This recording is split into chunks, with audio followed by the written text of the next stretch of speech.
শিশু আসিয়া ধর্ষণ হত্যা মামলায় প্রধান আসামি হিটুর ফাঁসির আদেশ, বাকি ৩ আসামি খালাস। রায় পর্যবেক্ষণের পর আপিলের বিষয়ে সিদ্ধান্ত, ভুক্তভোগীর মায়ের ক্ষোভ। জনগণের রোশানলে পড়ার আগে ভোটের সুনির্দিষ্ট রোডম্যাপ দেওয়ার আহ্বান বিএনপি নেতাদের। চাঁদাবাজ ও চিহ্নিত আওয়ামী দোসরদের দলের সদস্য না করার ঘোষণা খসরুর। যারা ক্ষুদ্র ঋণ নিয়ে ভুল ধরত তারা ব্যাংকের টাকা নিয়ে পালিয়েছে বললেন প্রধান উপদেষ্টা। মাইক্রো ক্রেডিট ব্যাংক আইন করার তাগিদ, এমআরএ ভবন উদ্বোধন। ভারতের পশ্চিমে জঙ্গি সন্ত্রাসী ঢুকে পড়ার শঙ্কা উড়িয়ে দেওয়া যায় না বলছে বিজিবি। পুশব্যাকের পরিকল্পনা নেই জানালেন স্বরাষ্ট্র উপদেষ্টা। সুন্দরবনে ভাসমান বিওপি উদ্বোধন। এবং নতুন অর্থ বছরে 2,30,000 কোটি টাকার এডিপি সাজাচ্ছে অন্তর্বর্তী সরকার, পাশ হতে পারে কাল। অপচয় দুর্নীতিমুক্ত উন্নয়নের পথে হাঁটার ইঙ্গিত দেখছেন অর্থনীতিবিদ।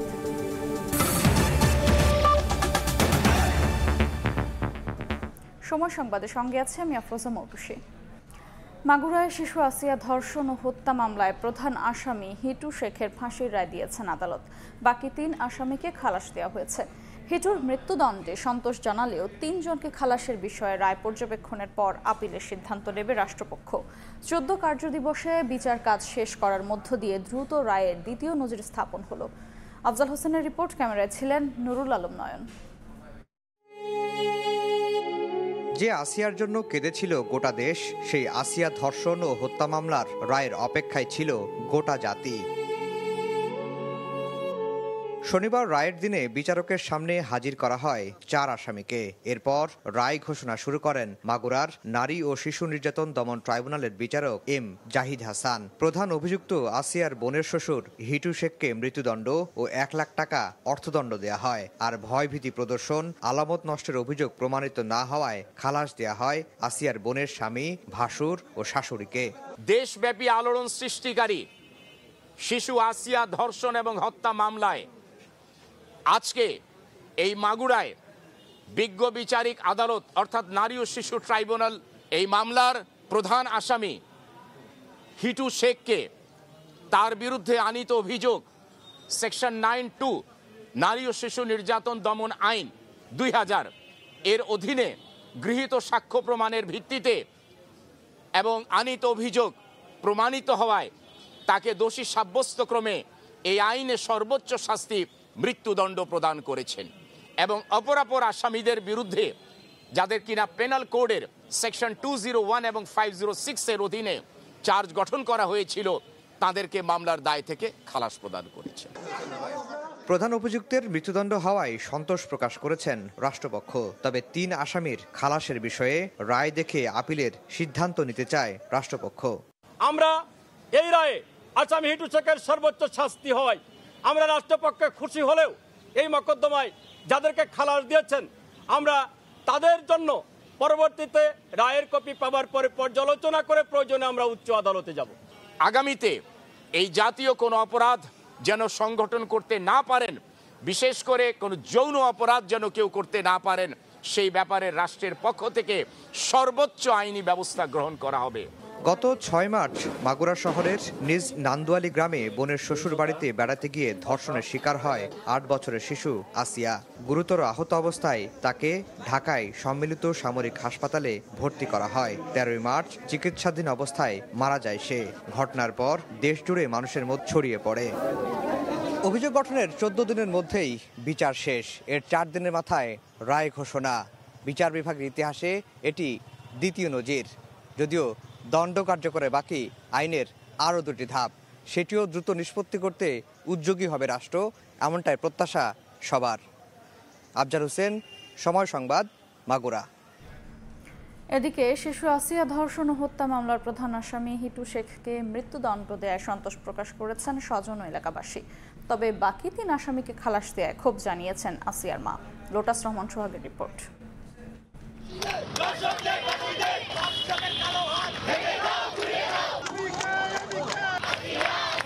শিশু আসিয়া ধর্ষণ ও হত্যার ঘটনায় আলোড়ন সৃষ্টি হয় গোটা দেশে। নারীর প্রতি সহিংসতা প্রতিরোধে সোচ্চার হয় সর্বস্তরের মানুষ।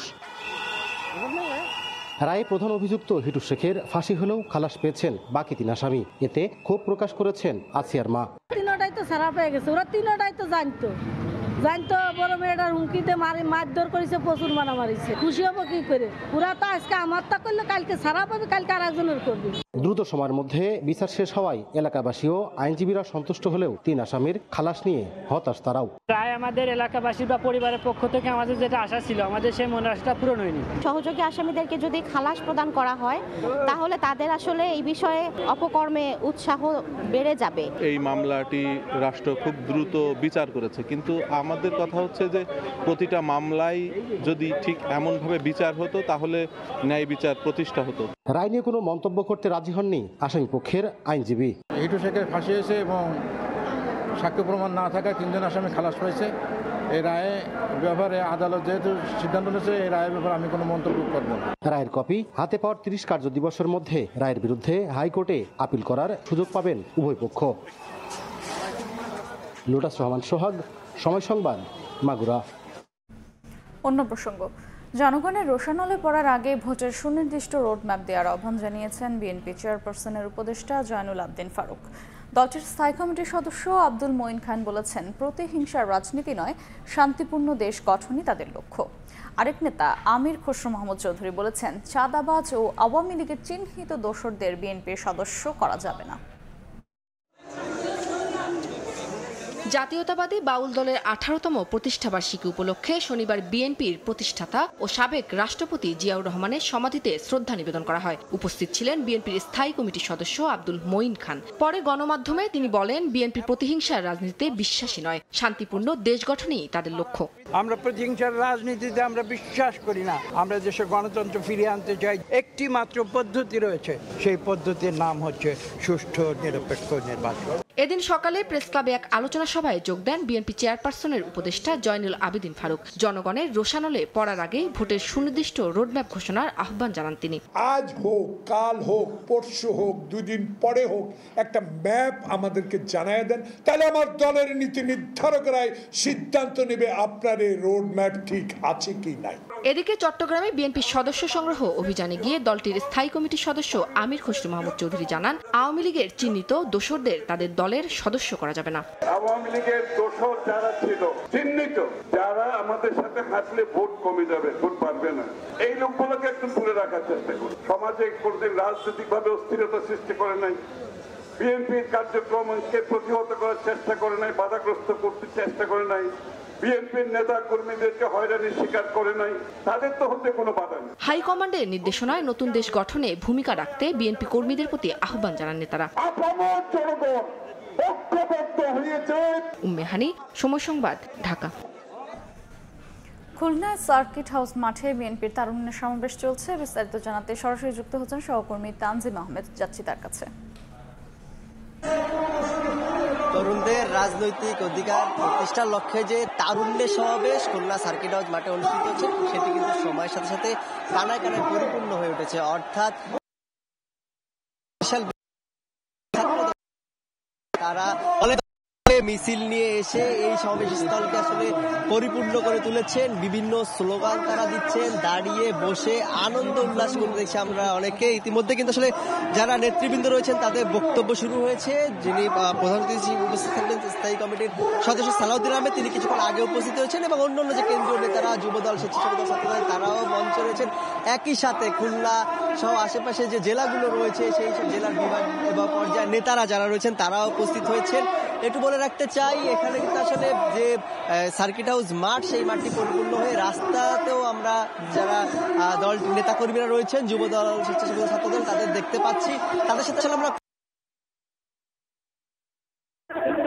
তারা বলছেন কিন্তু তরুণরা যে রাজনীতি অধিকার প্রতিষ্ঠার জন্য তাদের যে সংগ্রাম ছিল, নতুন মাত্রা কিন্তু এই দিনটির মাধ্যমেই সূচনা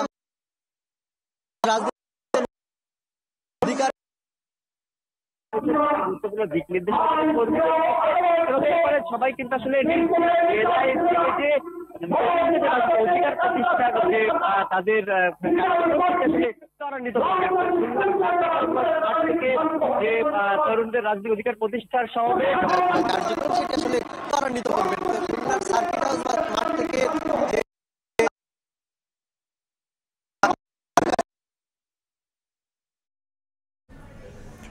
বিএনপির তারুণ্য সমাবেশের সর্বশেষ খবর জানছিলাম খুলনা থেকে।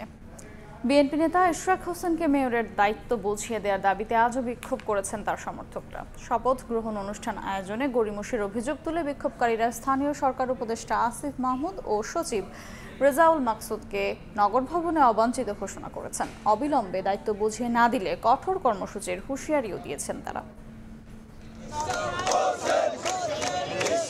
ধারাবাহিক কর্মসূচির অংশ হিসেবে শনিবার সকালেও নগর ভবনের সামনে সড়কে অবস্থান নেন ইশরাক হোসেনের সমর্থকরা। বেলা বাড়ার সঙ্গে সঙ্গে ঢাকাবাসীর ব্যানারে এতে যোগ দেন আশপাশের বিভিন্ন থানা ইউনিটের বিএনপির নেতাকর্মীরা। স্লোগানে ইশরাককে মেয়রের দায়িত্ব বুঝিয়ে দেওয়ার দাবি জানান অংশগ্রহণকারীরা। তবে তারা সড়কে অবস্থান নেয়ায় বন্ধ হয়ে যায় যানবাহন চলাচল। গেজেট প্রকাশের পরেও ইশরাককে কেন মেয়রের দায়িত্ব বুঝিয়ে দেয়া হচ্ছে না সে প্রশ্ন তুলে দ্রুত শপথ গ্রহণ অনুষ্ঠান আয়োজনের আহ্বান বিক্ষোভকারীদের। নগরপিতাকে দায়িত্ব দেওয়া হোক এবং আমাদের নগরবাসীর ইচ্ছা পূরণ করা হোক। আজ অবধি তার এই শপথ গ্রহণ এসে বিলম্বিত হচ্ছে, আমরা এটা নিয়ে শঙ্কিত। আমরা চেয়েছি এই সরকারের শাসন আমলে অন্তত আমাদের আশা আকাঙ্ক্ষাগুলো পূরণ হবে। যদি গড়িমসি করে তাকে শপথ নিতে তারা ব্যর্থ হয়, তাহলে আমরা এই আন্দোলন প্রতিটি অলি গলিতে ঢাকা শহরে ছড়িয়ে দেব। এক পর্যায়ে প্ল্যাকার্ড আর ব্যানার হাতে মিছিল বের করেন বিক্ষোভকারীরা। গোলাপশাহ মাজার দিয়ে 0 পয়েন্ট হয়ে প্রেস ক্লাব ঘুরে মিছিল আবার নগর ভবনের সামনে গিয়ে শেষ হয়। এ সময় স্থানীয় সরকার উপদেষ্টা আসিফ মাহমুদ, সচিব ভূঁইয়া ও মন্ত্রণালয়ের সচিবকে নগর ভবনে অবাঞ্ছিত ঘোষণা করেন ইশরাক সমর্থকরা। সরকারের উপদেষ্টাদের মধ্যে 2-1 জন অতি উৎসাহী, যারা অতি দুর্নীতিবাজ, ইতিমধ্যে তারা প্রমাণিত হয়েছেন গত 8 মাসে।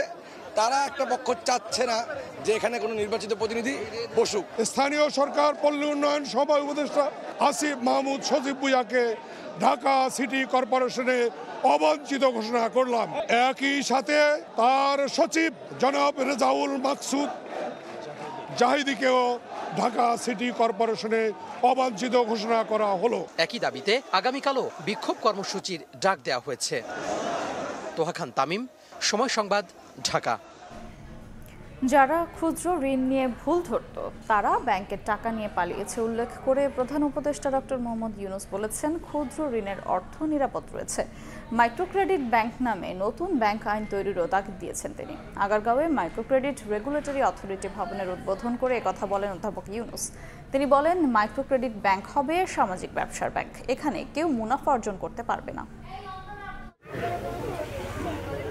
1970-এর দশকে বাংলাদেশে ক্ষুদ্র ঋণের কার্যক্রম শুরু। ধীরে ধীরে বিশাল আকার ধারণ করলেও এই কর্মযজ্ঞ পরিচালনার জন্য এতদিন ছিল না নিজস্ব ভবন। শনিবার সকালে রাজধানীর আগারগাঁওয়ে মাইক্রোক্রেডিট রেগুলেটরি অথরিটি ভবনের উদ্বোধন করেন প্রধান উপদেষ্টা। পরে প্রধান অতিথির বক্তব্যে ক্ষুদ্র ঋণ কার্যক্রমের শুরুর দিকের কথা তুলে ধরেন ডক্টর মোহাম্মদ ইউনূস। বলেন, প্রাথমিক পর্যায়ে মাইক্রোক্রেডিটের সমালোচনা করত প্রচলিত সমবায় ব্যাংকগুলো। তারা মানুষের টাকা লোপাট করলেও ক্ষুদ্র ঋণের বাজার বড় হচ্ছে প্রতিদিনই। এমন সময় আমরা আলাপ করছি ভাগ্যের পরিহাস। যেমন জামানতওয়ালা ব্যাংক, যারা প্রকৃত ব্যাংক বিচার করতো, বলতো, তারা আজকে হাওয়া, তারা কেউ নেই, তারা টাকা নিয়ে লোপাট, ব্যাংক শেষ।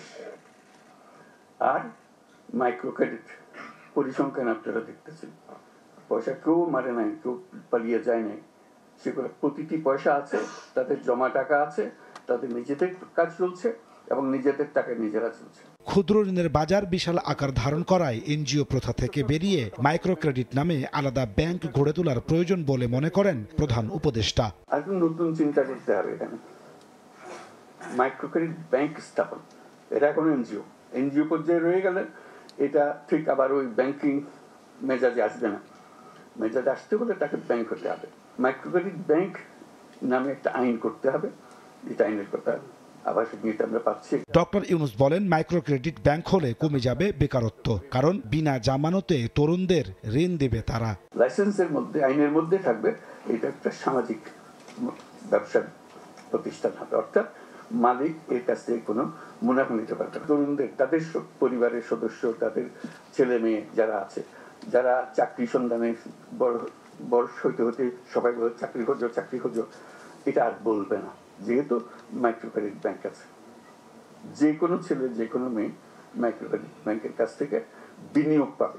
প্রধান উপদেষ্টা জানান, ক্ষুদ্র ঋণের ধারণা গ্রহণ করে পৃথিবীর বহু দেশ বদলে দিয়েছে তাদের অর্থনীতি। এই ব্যাংক যেগুলো হবে এগুলো হলো সামাজিক।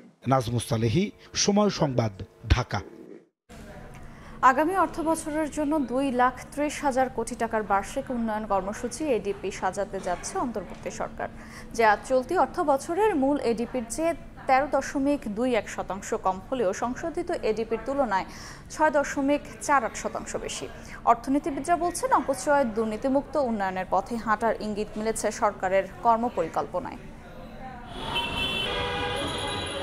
প্রশাসন পরিচালনা ও উন্নয়ন ব্যয় এই দুই মিলে বাজেটে মোট ব্যয়ের লক্ষ্যমাত্রা নির্ধারণ করে থাকে সরকার। নতুন অর্থ বছরের জন্য বার্ষিক উন্নয়ন কর্মসূচি বা এডিপি বরাদ্দের লক্ষ্যমাত্রা ধরা হয়েছে 2,30,000 কোটি টাকা, যা চলতি অর্থ বছরের প্রস্তাবিত এডিপি থেকে 13.21% কম হলেও সংশোধিত লক্ষ্যমাত্রার থেকে প্রায় 6.5% বেশি।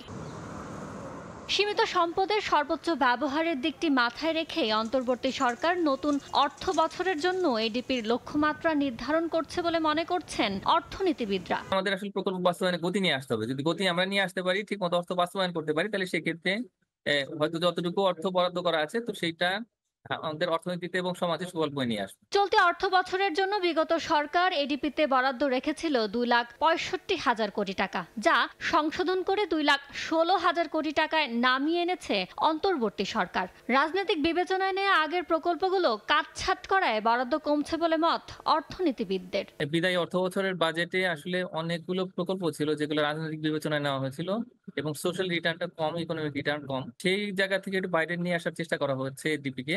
দুর্নীতি এবং অপপ্রচার যদি না থাকে, তাহলে সেক্ষেত্রে যতটুকু এডিপি বাস্তবায়ন করা হবে ততটুকুর কিন্তু সুফল পাওয়া যাবে। এডিপি বাস্তবায়ন করতে প্রতিশ্রুত বিদেশি সহায়তা ছাড় করার জন্য সক্ষমতা বাড়াতে সরকারের গুরুত্ব দেওয়া উচিত বলে মনে করেন অর্থনীতিবিদরা। ইয়ানুর শিফাত, সময় সংবাদ, ঢাকা। পুশিনের কারণে দেশে জঙ্গি সন্ত্রাসী ঢুকে পড়ার শঙ্কা উড়িয়ে দেওয়া যায় না বলে জানিয়েছেন বিজেপি মহাপরিচালক।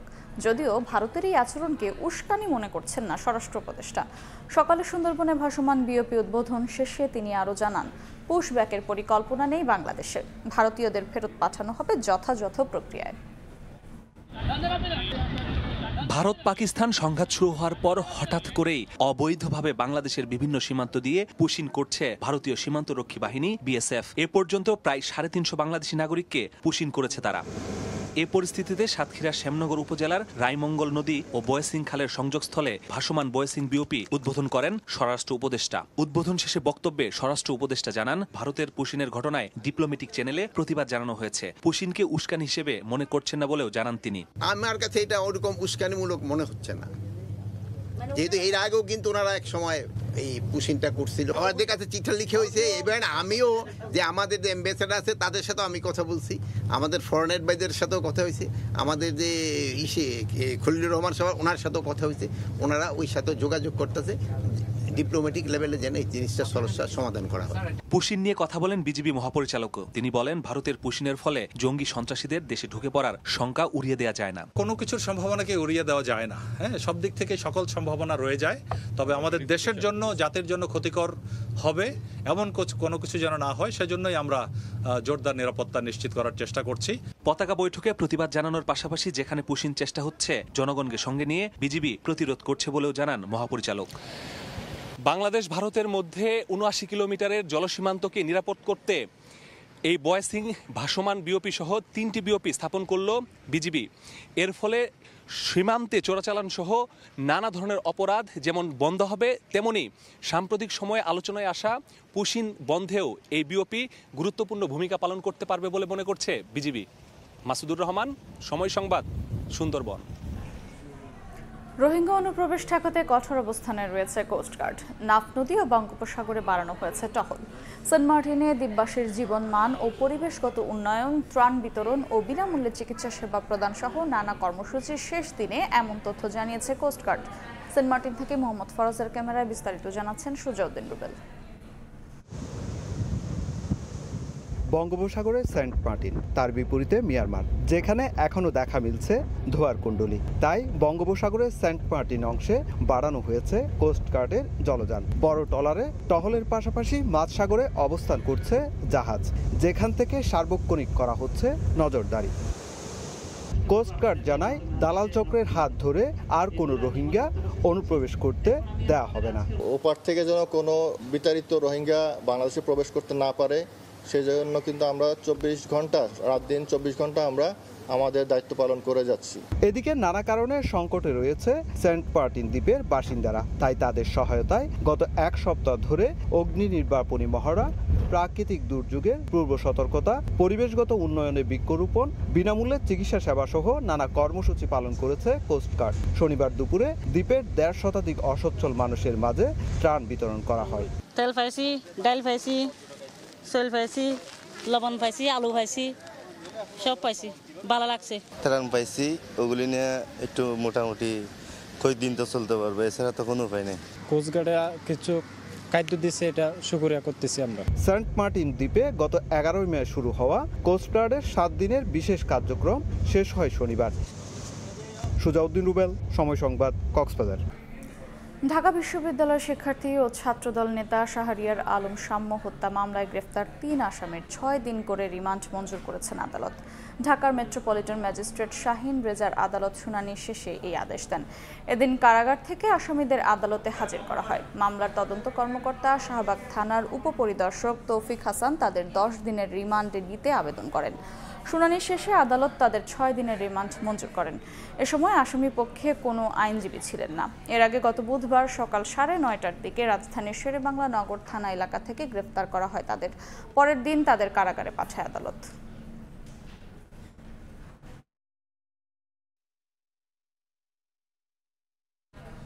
রোববারের মধ্যে 7 কলেজের অন্তর্বর্তী প্রশাসনের প্রজ্ঞাপন জারি না করলে সোমবার থেকে ফের আন্দোলনের হুঁশিয়ারি দিয়েছেন 7 কলেজের শিক্ষার্থীরা। বিকেলে রাজধানীর ইডেন মহিলা কলেজের 1 নম্বর গেটে সংবাদ সম্মেলনে এই হুঁশিয়ারি দেন শিক্ষার্থীরা। দাবি পূরণ না হলে রাস্তা অবরোধ না করে সংশ্লিষ্ট মন্ত্রণালয় ঘেরাও করার হুঁশিয়ারি দেন তারা বলেন, আগামী 1 মাসের মধ্যে নতুন বিশ্ববিদ্যালয় অধ্যাদেশ জারি করতে হবে। শিক্ষার্থীদের দাবি প্রস্তাবিত কেন্দ্রীয় বিশ্ববিদ্যালয় বাস্তবায়নের পথ পরিষ্কার হলেও চূড়ান্ত অনুমোদনের দায়িত্বপ্রাপ্ত কর্তৃপক্ষ অকারণে সময় ক্ষেপণ করছেন।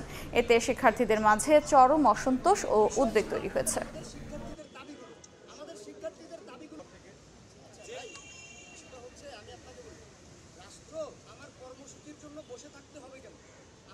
অন্তর্বর্তী প্রশাসন বিষয় ইউজিসির প্রস্তাবনার 2.5 মাস পার হলেও এখনো সেটির চূড়ান্ত অনুমোদন হয়নি। আমরা এমন সময়ক্ষেপণের তীব্র নিন্দা জানাচ্ছি।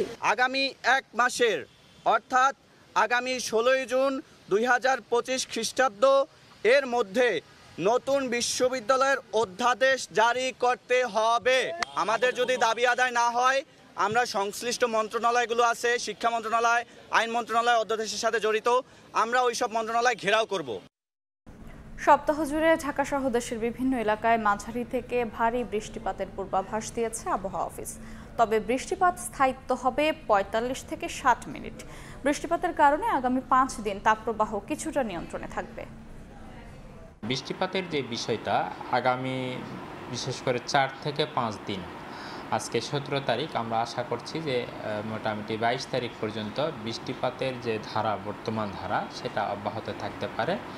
23 তারিখ থেকে বৃষ্টিপাত কিছুটা কমে যেতে পারে এবং এই সময়ের মধ্যে যে তাপপ্রবাহ আছে সেই তাপপ্রবাহ অনেকাংশে কমে যাওয়ার সম্ভাবনা রয়েছে। হয়তোবা কিছু কিছু এলাকায় বিক্ষিপ্তভাবে তাপপ্রবাহ থাকতে পারে। গতকালকে কিন্তু ঢাকাতে 34 মিলিমিটার বৃষ্টিপাত রেকর্ড করা হয়েছে এবং এই 34 মিলিমিটার বৃষ্টিপাত কিন্তু খুব অল্প সময় ধরে হয়েছে। দেশে যে বৃষ্টিপাতের বর্তমান প্যাটার্ন, সেটা মোটামুটি যেখানেই হোক না কেন, সেটা আধা ঘন্টা থেকে 1 ঘন্টা এই সময়ের মধ্যেই বৃষ্টিপাত হয়ে শেষ হয়ে যাবে। আসন্ন ঈদুল আজহার সামনে রেখে দূরপাল্লার বাসের আগাম টিকিট বিক্রি শুরু হয়েছে। কাউন্টারের পাশাপাশি মিলছে অনলাইনেও। তবে ঈদের আগের 2 দিনের টিকিট পাওয়া যাচ্ছে না বলে অভিযোগ যাত্রীদের। রয়েছে বাড়তি ভাড়া আদায়ের অভিযোগও। এদিকে সরকারি নির্দেশনা অনুযায়ী ভাড়া নেওয়া হচ্ছে বলে দাবি পরিবহন সংশ্লিষ্টদের। ঈদুল আজহা সামনে রেখে ঘরমুখো মানুষের ঢল সামাল দিতে প্রস্তুতি শুরু করেছে রাজধানীর বাস টার্মিনালগুলো। জোরে সোরে চলছে বাস ধোয়া মোছার কাজ, পরিষ্কার করা হচ্ছে সিট, পরীক্ষা করা হচ্ছে যন্ত্রাংশ। আগাম টিকিট বিক্রিও শুরু হয়ে গেছে, চলবে 28 মে পর্যন্ত। কাউন্টারের পাশাপাশি অনলাইনেও মিলছে টিকিট। যাত্রীদের অভিযোগ, ঈদের আগের দুদিনের টিকিট পাওয়া যাচ্ছে না, বেড়েছে শীতাতপ নিয়ন্ত্রিত বাসের ভাড়া। এমনি সময় এগুলো বিক্রি হয় 1200 থেকে 1400 টাকা, ঈদে সেটা ডাবল হয়ে যায় 2800 টাকা। বাসায় যাওয়ার জন্য আমার প্ল্যান ছিল 4-5 তারিখে যাব, 4-5 তারিখের টিকিট শেষ। অন্য সময় দেখা গেল 600 টাকা, 650 যাওয়া যায়, এবার 750। পরিবহন সংশ্লিষ্টদের দাবি, সরকারি নির্দেশনা অনুযায়ী ভাড়া নেওয়া হচ্ছে। অনলাইনে টিকিট দেওয়া আছে, ঘরে বসে টিকিট দিচ্ছে, তারপর আমরা এখান থেকেও দিচ্ছি। এখন না থাকলে তো দিতে পারবো না। বিআরটির নির্ধারিত যে ভাড়া আছে, ভাড়ার সেই অনুযায়ী আমাদের টিকিট বিক্রি আছে, অতিরিক্ত কোনো ভাড়া নেওয়ার কোনো সুযোগ এখানে নেই। আমরা ওই বিষয়ে কঠোর, যে কোনো দিক থেকে কোনো কমপ্লেন আসলে আমরা সেই কাউন্টার বা সেই বিষয়ে অবশ্যই ব্যবস্থা আমরা নেব। 29 মে থেকে ঈদের আগের দিন পর্যন্ত দূরপাল্লার বাসের টিকিট সংগ্রহ করতে পারবেন যাত্রীরা। শফিক মুন্সি, সময় সংবাদ, ঢাকা। সাপ্তাহিক ছুটির দিন শনিবার সচিবালয় সহ সব সরকারি অফিস খোলা রয়েছে, তবে স্বাভাবিক সময়ের তুলনায় সচিবালয়ে কর্মকর্তা কর্মচারীদের উপস্থিতি কিছুটা কম। ঈদুল আজহা উপলক্ষে এবছর টানা 10 দিনের ছুটি ঘোষণা করা হয়েছে। এর মধ্যে 11 ও 12 জুন 2 দিন ছুটি দেওয়া হয়েছে নির্বাহী আদেশে। এরই পরিপ্রেক্ষিতে ঈদের ছুটির আগে 17 ও 24 মে অফিস খোলা রাখার সিদ্ধান্ত হয়। অন্যান্য স্বাভাবিক দিনে সচিবালয়ে দর্শনার্থীদের ভিড় থাকলেও আজ দর্শনার্থীর উপস্থিতি কম দেখা গেছে।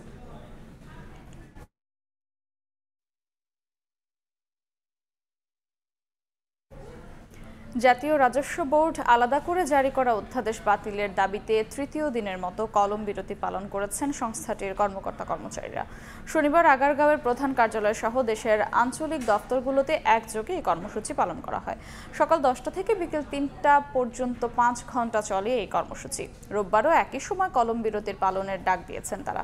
এর আওতায় সব ধরনের দাপ্তরিক কাজ বন্ধ রাখেন তারা, তবে আওতা মুক্ত থাকছে আমদানি রপ্তানি বাণিজ্য, আন্তর্জাতিক যাত্রী পারাপার ও বাজেট প্রণয়ন।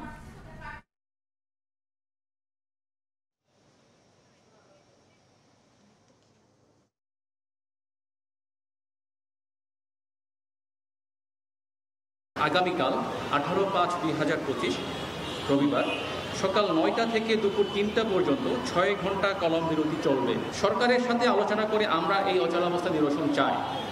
আমরা আশা করছি মাননীয় প্রধান উপদেষ্টা সানুগ্রহ নির্দেশনায় সরকার আমাদের সাথে আলোচনার জন্য বসবেন এবং কোনো মিডিয়া মারফত আমরা আলোচনার খবর পাব।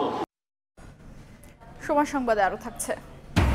টি-20 নতুন অধিনায়কের নেতৃত্বে রাতে আরব আমিরাতের বিপক্ষে মাঠে নামছে বাংলাদেশ। চাপমুক্ত হয়ে ইতিবাচক ক্রিকেট খেলার পরামর্শ লিটনের।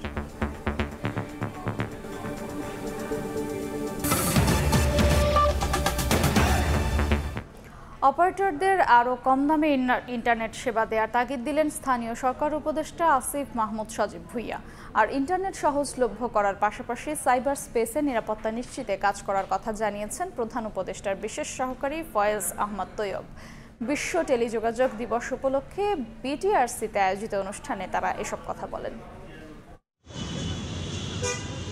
শিক্ষা, ব্যবসা, বিনোদন সহ নানা কাজে প্রতিদিন ৬,৮০০ জিবিপিএস ব্যান্ডউইথ ব্যবহার করেন ১৩ কোটি ইন্টারনেট গ্রাহক। সম্প্রতি আন্তর্জাতিক গেটওয়ে স্তরে এবং ব্যান্ডউইথ সঞ্চালনে খরচ কমানো হয়েছে 10 থেকে 15%। এরপরও ইন্টারনেটের দাম না কমায় সেবাদাতা প্রতিষ্ঠানগুলোকে বারবার তাগাদা দিচ্ছে নিয়ন্ত্রক সংস্থা। বিশ্ব টেলিযোগাযোগ ও তথ্য সংঘ দিবসের অনুষ্ঠানে এবার একই তাগাদা দিলেন স্থানীয় সরকার উপদেষ্টা আসিফ মাহমুদও।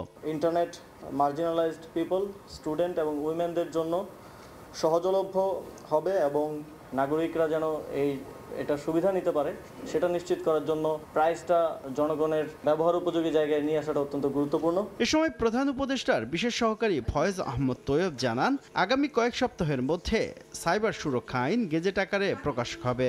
এই আইনে সাইবার বুলিং থেকে নারীদের সুরক্ষা নিশ্চিত করা হয়েছে। যৌন নিপীড়ন সংক্রান্ত উপাদান, চাইল্ড সেক্সুয়াল অ্যাবিউজ ম্যাটেরিয়াল, সেক্সটর্শন ইত্যাদি অভিপ্রায় সৃষ্ট কন্টেন্ট বা যে কোনো ধরনের বুলিংকে আমরা অপরাধ হিসেবে স্বীকৃতি দিয়েছি। আশা করছি এই আইনটি আগামী কয়েক সপ্তাহের মধ্যে গ্যাজেট হয়ে যাবে। এর আগে জুলাই বিপ্লবে আহত 3 জনের হাতে সহায়ক যন্ত্র তুলে দেয়া হয়। শুভ খান, সময় সংবাদ, ঢাকা।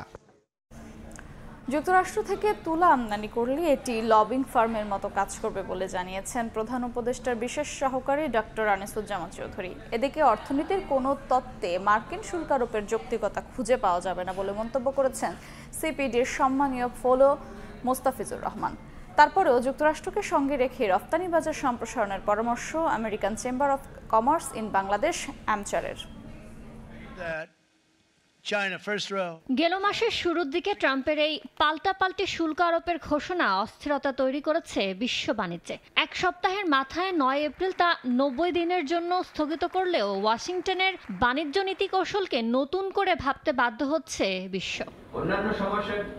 এমন পরিস্থিতিতে শনিবার রাজধানীর তেজগাঁওয়ে international business forum of Bangladesh IBFB আয়োজিত সেমিনারে সিপিডির সম্মাননীয় ফেলো বললেন, নিজের ইচ্ছামতো শুল্ক আরোপ করে চলেছে যুক্তরাষ্ট্র। এটা যে আরো অযৌক্তিক, এটা থেকেও বোঝা যায় যে ইউএস বলেছে যে গুডস ট্রেডের কথা বলেছে, যেখানে তাদের $1300 বিলিয়ন মতো তাদের ডেফিসিট আছে।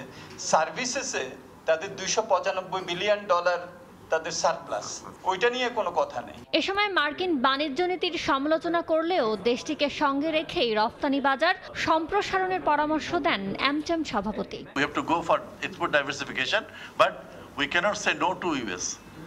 আমাদের যেটা করতে হবে, we have to go for value addition. সেমিনারে প্রধান উপদেষ্টার বিশেষ সহকারী ডক্টর আনিসুজ্জামান চৌধুরী জানান, যুক্তরাষ্ট্র থেকে তুলা আমদানি করলে এটি লবিং ফার্মের মতো কাজ করবে।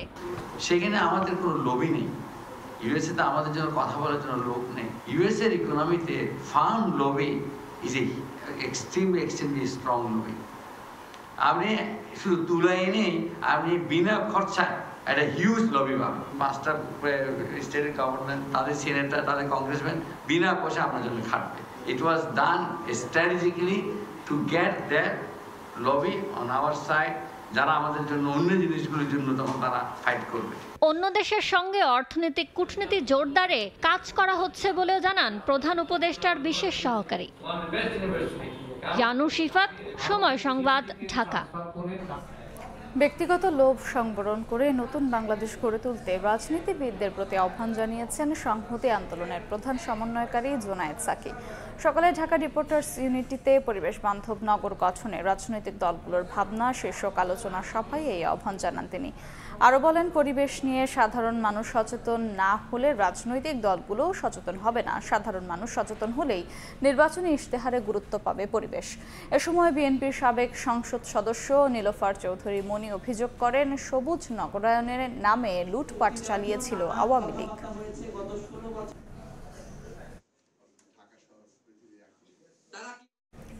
বাংলাদেশ কেমিস্ট অ্যান্ড ড্রাগিস্ট সমিতি বর্তমানে অচল অবস্থায় আছে অভিযোগ করে দ্রুতই একজন প্রশাসক নিয়োগের মাধ্যমে নিরপেক্ষ নির্বাচনের দাবি জানিয়েছে বাংলাদেশ কেমিস্ট বান্ধব ঐক্য পরিষদ। সকালে BCDS কেন্দ্রীয় কার্যালয়ে সংবাদ সম্মেলনে তারা এ দাবি জানান। বিগত সময়ে সংঘটিত দুর্নীতির কারণে কেমিস্ট অ্যান্ড ড্রাগিস্ট সমিতির অচল অবস্থার জন্য সালমান এফ রহমানকে দায়ী করেন ঐক্য পরিষদের মুখপাত্র ডক্টর জাহিদুল বারী। তিনি বলেন, দেশের ওষুধ শিল্পকে কার্যকরভাবে পরিচালনায় কেমিস্ট অ্যান্ড ড্রাগিস্ট সমিতিতে দ্রুত নির্বাচিত কমিটি গঠন করতে হবে।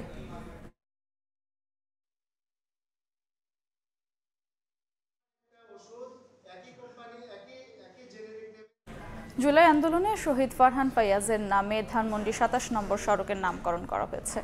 সকালে সড়কটির নাম ফলক উদ্বোধন করেন ঢাকা দক্ষিণ সিটি কর্পোরেশনের প্রশাসক মোহাম্মদ শাহজাহান মিয়া। উপস্থিত ছিলেন শহীদ ফারহান ফায়াজের বাবা ও ঢাকা রেসিডেন্সিয়াল মডেল কলেজের অধ্যক্ষ। ফারহানের মতো জুলাই অভ্যুত্থানের বাকি শহীদদেরও স্মরণীয় করে রাখার দাবি জানান ফারহান ফায়াজের বাবা।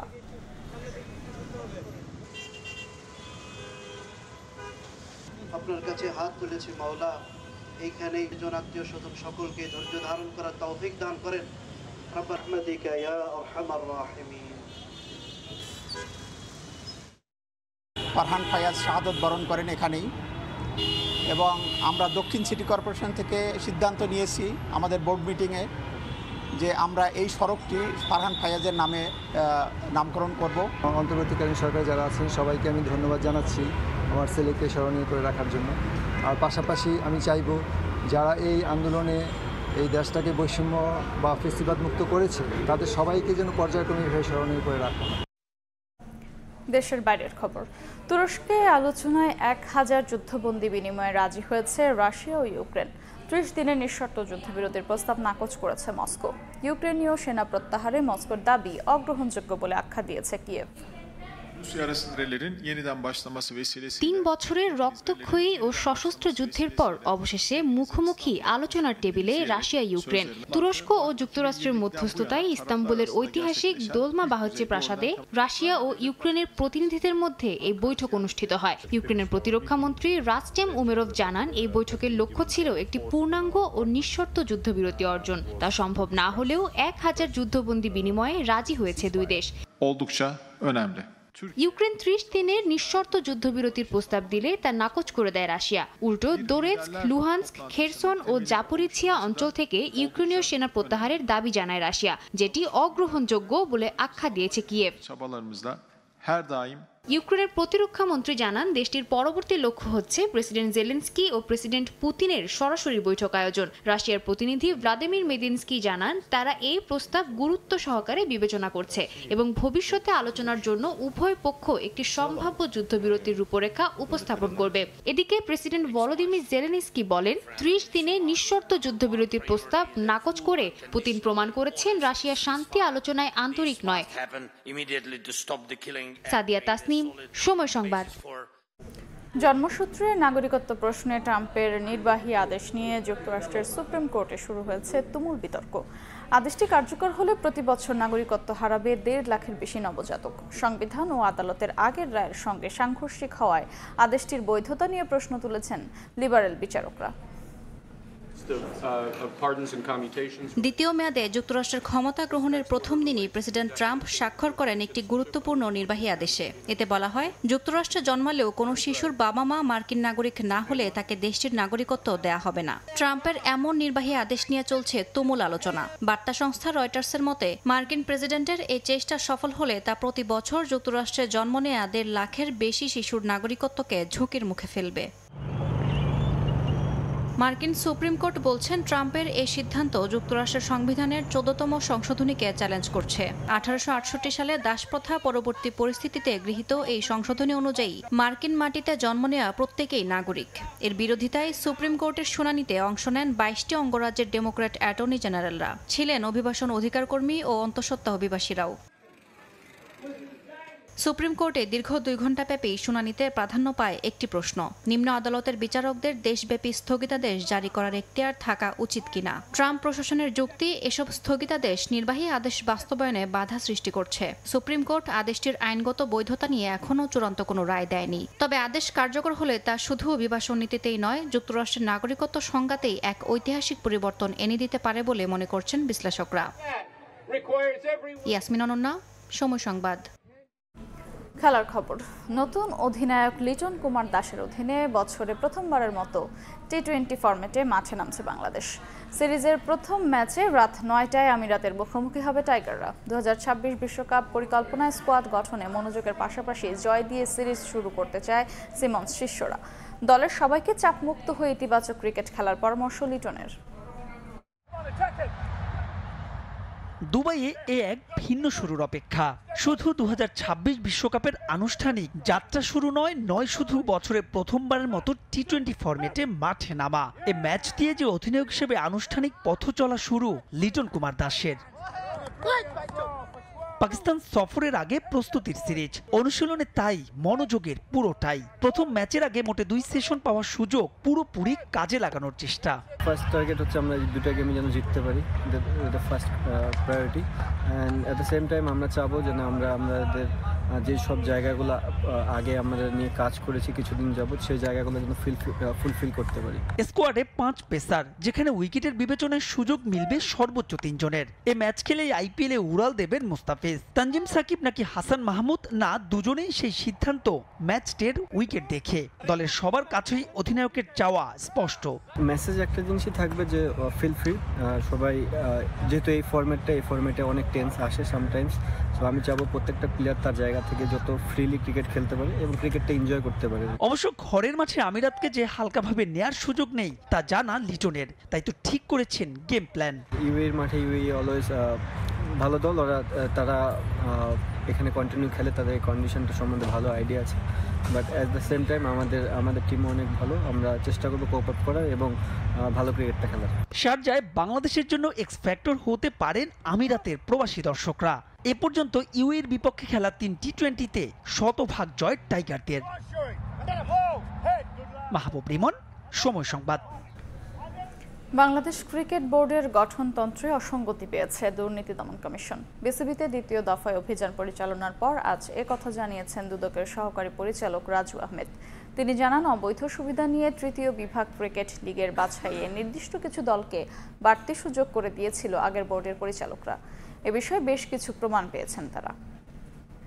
গঠনতন্ত্রে আমরা পর্যালোচনা বা যাচাইয়ের ক্ষেত্রে যে একটা বিষয় খেয়াল করেছি যে এখানে একটা খুব সুন্দর স্ট্রাকচার্ড এবং অর্গানাইজ একটা প্রতিষ্ঠান হিসেবে তৈরি হওয়ার কথা ছিল বিসিবি, কিন্তু এই জায়গাতে আমরা গ্যাপ পেয়েছি। এখানে সঠিক চাকরি বিধিমালা নেই বা একটা অর্গানাইজেশন হিসাবে স্ট্রাকচার বা সুগঠিত থাকবে সে ব্যাপারটাকে আমরা এখানে গ্যাপ দেখেছি।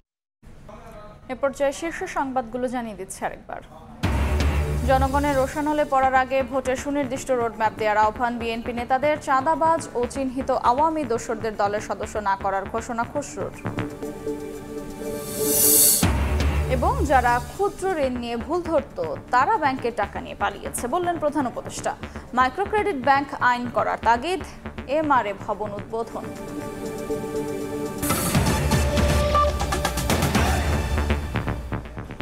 এই ছিল সময় সংবাদে, সঙ্গেই থাকুন সময়ের।